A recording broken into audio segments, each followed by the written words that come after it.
Concerto in D for Flute, Violin, and Harpsichord by Johann Sebastian Bach. This is another one of those generic titles, and let's take a look at what it tells us about the composition. As we saw with the title of the Vivaldi Concerto, the title of this composition gives us an idea of the general genre of the work.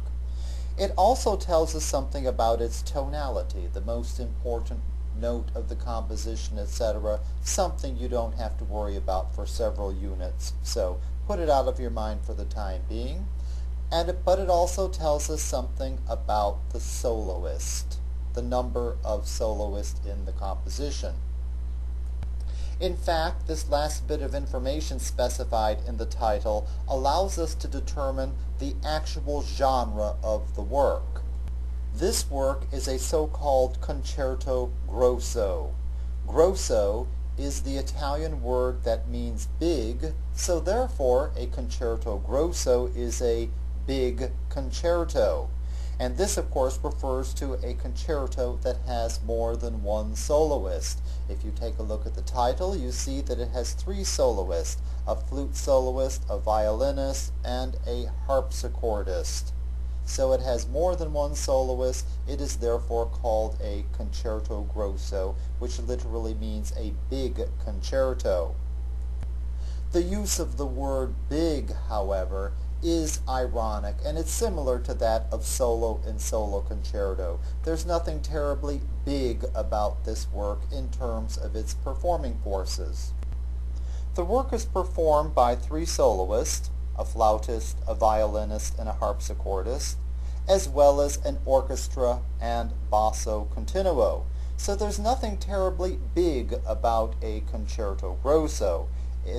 The bigness in it simply refers to its number of soloists. So a solo concerto has only one soloist. A concerto grosso has more than one soloist. And both of those generic designations refer to the number of soloists, not to anything else.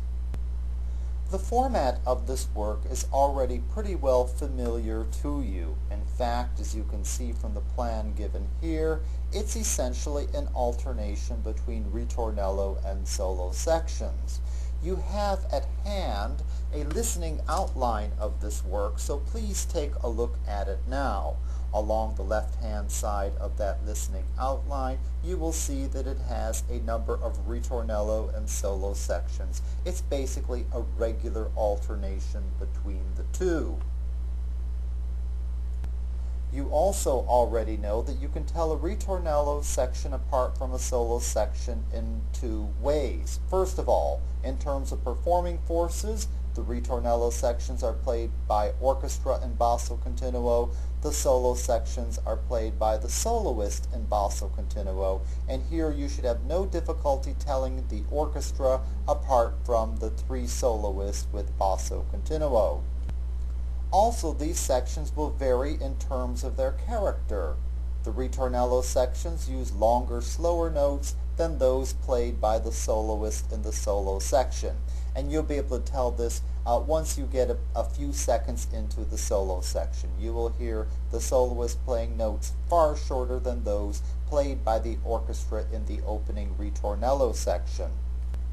If you take a look at the music for the ritornello, which you have before you, you will see that it is divided into three parts, an A section, a B section, and a C section.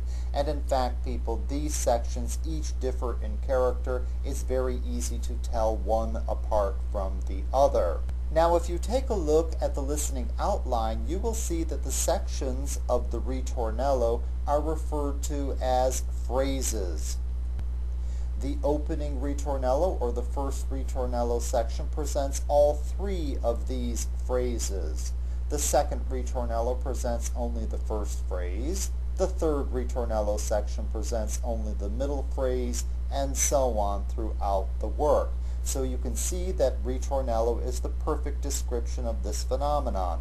The word itself means little return, and musically it means an incomplete repetition of something, and that's exactly what we have here, an incomplete repetition of the ritornello, and we hear a complete performance of it again only at the very end of the composition. The only thing in this listening outline and in this plan that you don't know about is the cadenza. So let's take a look at that.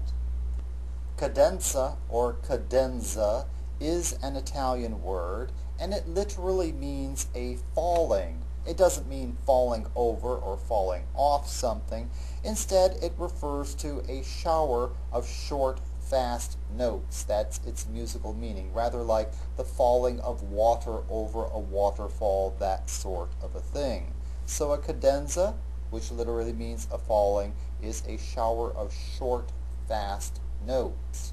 We are going to encounter the cadenza again and again in this course, and there are 3 things that you absolutely must know about the cadenza. First, the cadenza always occurs just before the last section of a movement, and if you take a look at your listening outline here, you see that's exactly the case. It occurs just before the final ritornello section. Also, this feature of a concerto movement, and of other genres as well, is usually improvised. So let's take a look at the word improvise. It comes from the Latin phrase improvisus, which literally means without provision or without preparation. Basically, that's the literal meaning of it. In musical terms, something that is improvised is something that is not written down. So composers don't usually write down this feature of a concerto movement. It is made up by the performer. And since the cadenza is usually made up by the performer, it is always presented without accompaniment. If there's no way to determine what the performer is actually going to play, there is no way that the composer could present an accompaniment for it. Make sure that you know all 3 of these details about the cadenza, because you will see them and you will need to use them again and again in this course.